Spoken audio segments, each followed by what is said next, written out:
How's it going, guys? Welcome back to another video. In today's video, it's going to be quite an important one. It's going to be all around trade management and how you can go ahead and manage your trades for maximum profit.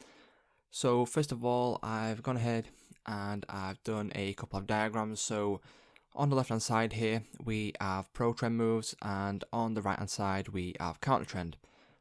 So the first thing that you want to remember and you want to know is market structure. So if you don't know market structure, I've got a video on my channel about market structure already. You can go ahead and watch that.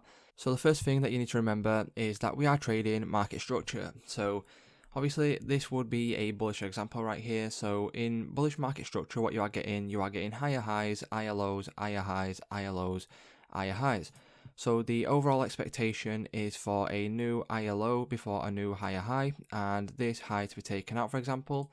So as you can see in this example right here, this high right here has failed to put in a new low, and it's failed to break this low right here. So what happens now is this high becomes weak and then becomes targeted. So the overall expectation for this high is to be ran. So what you need to do when you are trading pro trend is obviously you are wanting to get involved in valid supply and demand zones down here with your entry model. So in this example, it would be a change of character, so a take of the low, a take of the high, and then you can get involved around here. So what you need to do once you are involved in a trade is you want to look at logical places to take profit. So where would a logical place to take profit be in a pro trend move? The logical place to take profit would be this high right here, because as I've just stated before, within market structure and how I trade and how a lot of people trade smart money concept is that they will realize that this high is weak. So what they will do is they will target this high because the expectation is for this high to be taken out. So on to the counter trend moves now. So as you will see in obviously counter trend moves, what you will notice again is we are in a bullish trend. So higher high, higher low, higher high, higher low before a new higher high, and that's the overall expectation.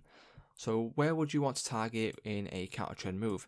So where you want to target in a counter trend move, you are wanting to target either the EQ, because what you will notice is that price will return to the equilibrium or somewhere in discount into a valid demand zone. So like this one right here, which is right down at the extreme.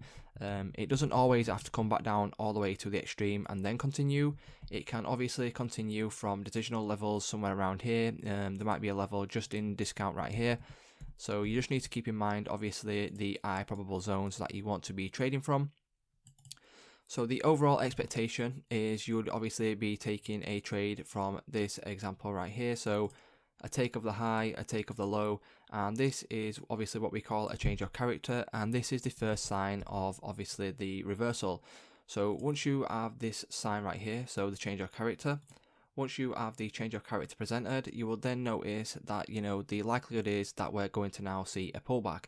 Because what has happened, obviously, within market structure, what you will notice is after a break of structure, you will see a pullback, and this is the first sign of that pullback happening. So what you can do is you can look then to get involved in a counter trend trade. So where will you want to be targeting when it comes to your counter trend trades? You will want to be targeting somewhere around the equilibrium right here, or some sort of valid demand zone down here in the discount of the range, and then looking to catch the long, which is pro trend, to continue to take out this weak high right here. So that's the overall idea, and this would be obviously if you are pro trend to the 15-minute. So if this was the 15-minute chart, this is what you would be looking at. And overall on the next slide, what I'll show you is an example of multi-time frame analysis. So as you can see, we are now on the next slide, and just on the left hand side here, you will notice that we have a 4-hour trend and a 15-minute trend. So the 4-hour trend is this big black line right here, and as you can see on the 4-hour trend, we are making lower lows, lower highs, lower lows, lower highs, and lower lows. And the red line right here is the 15-minute trend, so lower lows, lower highs, lower lows, until we then switch bullish at this point, and then we switch back bearish right here. So what you will notice with multi-time frame analysis is that with these bigger swing moves on the 4-hour, obviously there is smaller swing moves on the 15-minute right here. So look, the 15-minute is making lower lows, lower highs, and then what the 15-minute has to do in order to facilitate the 4-hour pullback is the 15-minute does have to switch bullish. And then what you could do is you could look for trades somewhere around here, and then you could target like this weak high on the 15-minute, because obviously this high right here has failed to put in a new low, so it's failed to take out this low. So in terms of the 15-minute, this high would then be weak. So it does make sense if you're taking trades from this area right here. It does make sense in order to target this weak high right here. But what you will notice is once we are coming up, so we are putting in higher highs, higher lows, all the way up until here where we take the high and then we get a break of this low.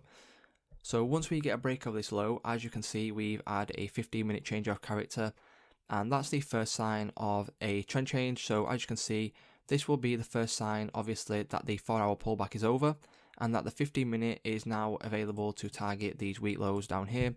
So on the 4-hour, what you will notice is this low has failed to take out this high. So this makes this 4-hour low weak. So if we just go ahead and label this low weak, so on the 4-hour, this low would now be weak because it's failed to put in a new high. So once we do see this change of character right here on the 15-minute, this means that we have got structural alignment. So once we have structural alignment, this is where the most high probable trades do come from, because obviously we are pro now. We would be pro 15-minute trend, and we are obviously pro 4-hour trend. And what you could do then is, if you enter a trade right here, you could hold the trade all the way down to these lows right here. Obviously, nothing is 100% in trading, so what you might want to do is you might want to take partials at these levels. So you might want to take partials at this low, this low, this low, this low. But if you are getting involved somewhere up here, so say if you get involved, you could obviously trade the higher time frame. You could trade the 15-minute time frame, which would be absolutely fine. You'd still get a high risk to reward. But what you could do is you could look at valid supply levels up in towards this extreme right here. And then what you could do is you could go to a lower time frame. So if we just go ahead and put this here, what you could do on the lower time frame is, if we pull back into the supply, you could then look for a lower time frame confirmation. So you could look for a lower time frame change of character, pull back into here and continue, and then you could obviously, get involved somewhere around here. So what you could do is you could look for a trade on the lower time frame around here, which would significantly make your risk to reward a lot higher. So if we come back to the first slide here, what you want to do, you need to notice where you are within multi-time frame market structure, and you want to notice where you are overall. So if you are pro trend, what you can do is you can target the weak structures, which is an expectation for this to be taken out. So this is a valid place to take profit. And if you are counter trend, you want to be targeting somewhere around the equilibrium, or demand zones within discount, or supply zones within premium, depending on which way you are trading. And yeah, like I said, obviously if you are trading the 15-minute and you are pro 15, what you want to do is obviously target these, but obviously also keep in mind that the trend could change anytime, and the first sign of this would be this change of character right here. So once you have this change of character, that's the first sign that the 4-hour now may be changing back bearish, and that we can now target this weak low.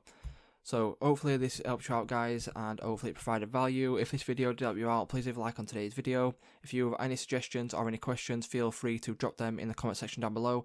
And without further ado, guys, thank you very much for watching, and I will see you in the next one.